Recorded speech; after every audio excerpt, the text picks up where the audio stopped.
malam Drum Channel. Selamat malam. Di kesempatan kali ini kita akan menceritakan sebuah kisah yang mungkin semua pernah mengalaminya. Enggak semua ya. Enggak semua. Tapi mungkin kisah itu bisa dianggap sebagai, mungkin kalau kita kan menceritakan kisah misteri pada saat kita masih kecil ya.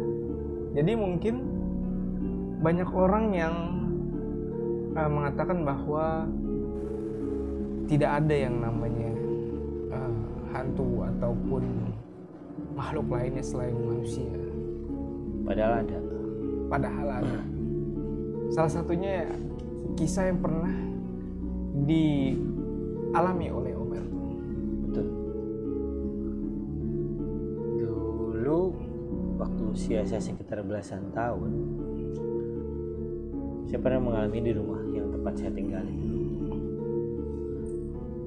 Rumah yang saya tinggal itu kan ada 2 lantai. Iya. Ruang tamu dan kamar orang tua saya ada di bawah.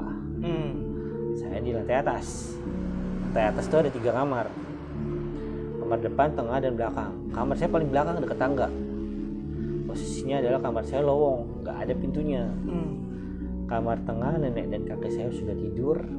Kalau nggak salah itu waktunya sekitar jam 11 malam. Kamar depan lagi nggak ada orang, karena ada sedikit lorong tuh buat ke depan, ke selasar depan yang itu pintunya memang nggak, selasar itu kan ada pintunya. Pintunya itu memang nggak ditutup. Kamar semua udah pada mati lampu, cuman lampu lorong itu masih nyala.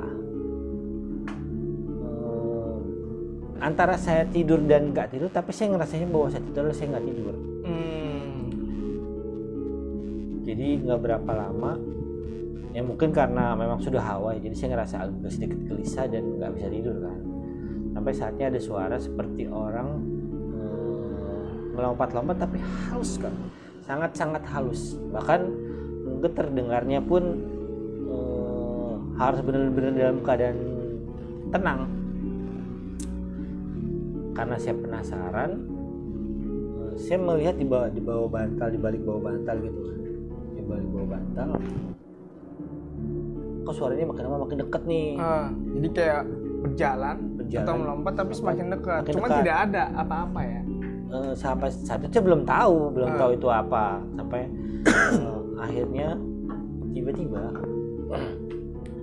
ada sesosok makhluk menengok ke arah saya. Entah dia tahu saya tidur atau enggak ya. Dia itu menengok di balik tembok dengan wajah seperti senyum tapi menyeramkan, menyeringai. Senyum menyeringai, dan itu cukup membuat untuk saat itu usia saya 11 tahun. Belasan tahun itu membuat saya sedikit takut. Iya.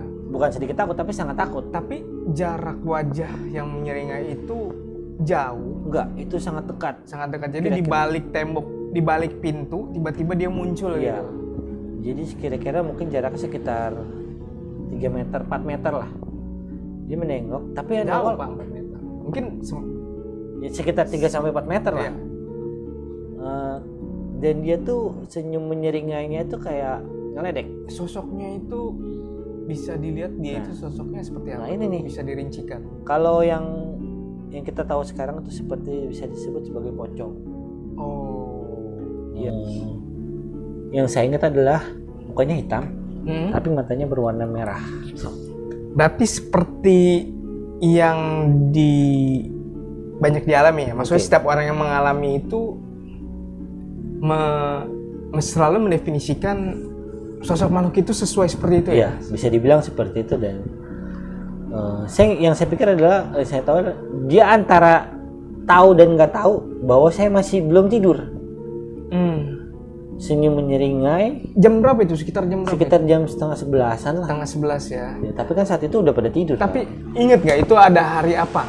Apakah kan kita identik dengan malam Jumat? Tapi seingat saya itu bukan malam Jumat. Bukan malam Jumat ya. Mungkin saat itu adalah penghuni gaib di rumah yang saya tinggali ingin berkenalan. Emang baru menempati rumah itu atau memang? Enggak sih, memang sudah lama sih, cuman mungkin si makhluk tersebut berkesempatannya saat itu. Karena mungkin memang anak kecil ya. Biasanya kan Kecil. kalau masih kecil itu bisa dibilang masih gampang untuk ditampakkan ya. Ditampakkan, dan ini saya sampai merinding ini. Saya mendengar karena mengingatnya sedikit membuat rasa takut juga. Pada saat melihat itu apa yang dilakukan? Yang saya ingat saat itu adalah saya menangis ketakutan. Teriak ya? Nggak bisa sama sekali teriak. teriak. Nggak bisa sama sekali teriak, dan ingin mengucap kata-kata pun seperti kaku, seperti kayak terkunci mulut. Dan sebenarnya posisinya saat itu adalah nggak lama, dia tuh sebentar ya? Sebentar. Cuma saya ngerasanya tuh kayak sudah berjam-jam gitu kan, karena memang saking rasa takut. Ada yang namanya bisa dibilang tuh energi yang bertabrakan lah ya. Jadi kalau sekarang mungkin bisa dibilang seperti itu. Tapi kalau saat dulu kan kita yang kita tahu hanya rasa takut, cemas, dan kita nggak tahu itu apa kan.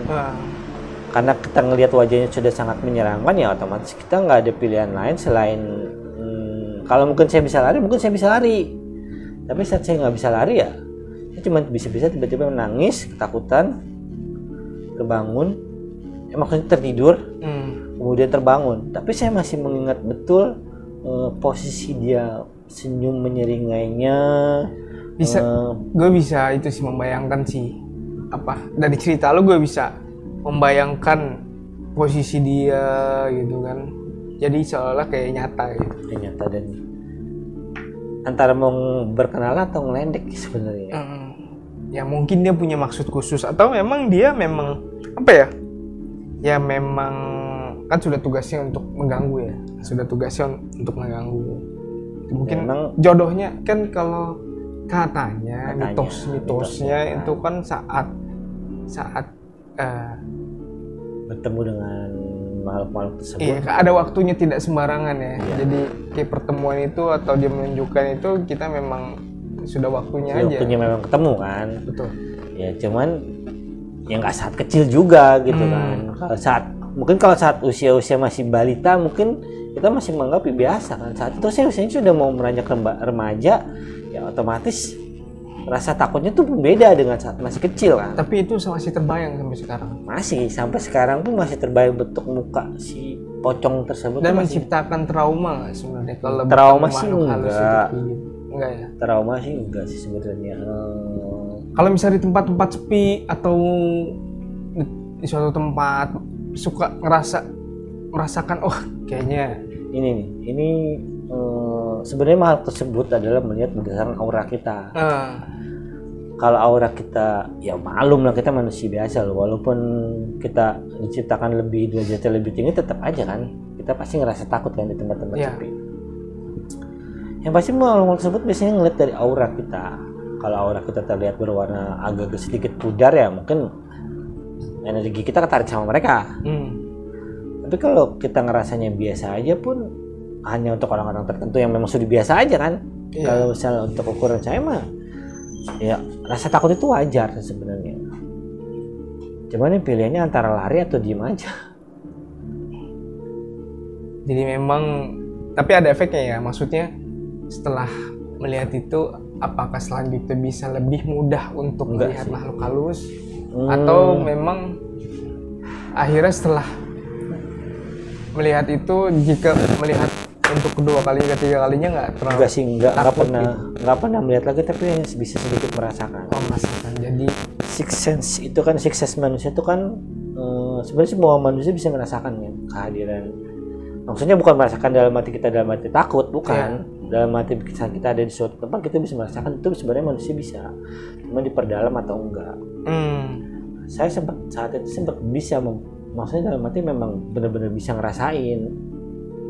Tapi ya memang lama-kelamaan itu hilang sendiri karena memang nggak dilatih. Ya buat apa juga hati begitu. Jadi kalau efek yang dirasakan pada saat kecil itu bisa menjadi trauma ya, bisa menjadi trauma bagi sebagian orang. Tapi bukan bagi saya nggak tahu. Trauma sih nggak, cuma hanya sedikit takut, tapi nggak menjadi trauma. Karena memang lama-kelamaan saya sadar bahwa memang mereka tuh memang ada. Iya. Karena finally kita saat sudah dewasa itu kita mencari tahu ya. Mencari tahu dan kita dapat ilmu baru, pengetahuan yang bisa menjelaskan apa itu makhluk supranatural. Betul. Dan memang karena kita hidup berdampingan ya, jadi ya menurut saya sudah biasa aja. Oke. Ada beberapa kejadian lagi sebenarnya yang pernah saya alami dan beberapa termasuk istri saya sendiri. Cuman nantilah di lain kesempatan mungkin saya bisa menceritakannya. Ya begitulah kisah yang dialami di saat remaja ya, umur 11 tahun ya kurang tahun lah, yang sampai sekarang pun pengalaman itu masih membekas. Nanti kita akan lebih banyak membicarakan tentang hal-hal yang berhubungan dengan mistis, supranatural, dan selalu support kita di Triom Channel. Om.